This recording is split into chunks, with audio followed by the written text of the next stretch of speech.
Binalot na makapal at maitim na usok ang isang commercial establishment sa Banawi Street sa Quezon City, bandang 1:00 ng madaling araw kanina. Nang mabasag ang salamin ng mga bintana sa ikatlong palapa, biglang naglagablab ang apoy.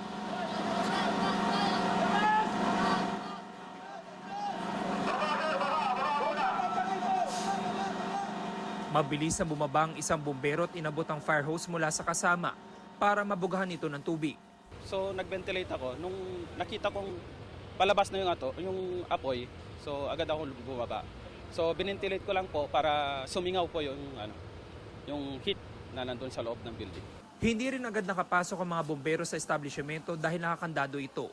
Wala namang empleyado sa loob ng mangyari ang insidente. Hindi po agad siya nabuksan. Pero pag nung nabuksan naman, na confine na po agad yung apoy po. Ayon sa BFP, iba't ibang auto parts and supplies ang laman ng nasunog na commercial establishment. Iniimbestigahan pa raw nila ang sanhi ng apoy na nagsimula sa unang palapag. Sa Malate, Maynila, nagputukan ng mga kable ng kuryente sa bahagi ng Maria Orosa Street. Kasunod yan ang sunog na sumiklab sa ilang establishmento mag-aalas 2 sa madaling araw kanina. Agad daw natakbuhan ng mga customer ng dalawang bar na bukas pa ng mga oras na magsimula ang sunog. Habang sinusubukang apulahin ng mga bombero ang sunog, bigla nilang may sumabog. Dahil yan sa hindi agad napatay ang supply ng kuryente sa lugar. Ayon sa Bureau of Fire Protection, pangunahing problema nila ang makapal na usok at ang nagpuputukang kable ng kuryente.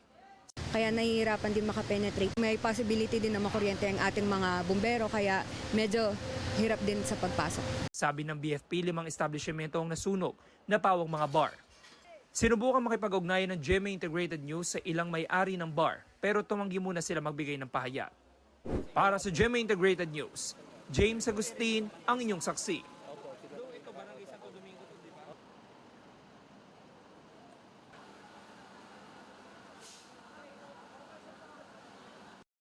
Mga kapuso, maging una sa saksi.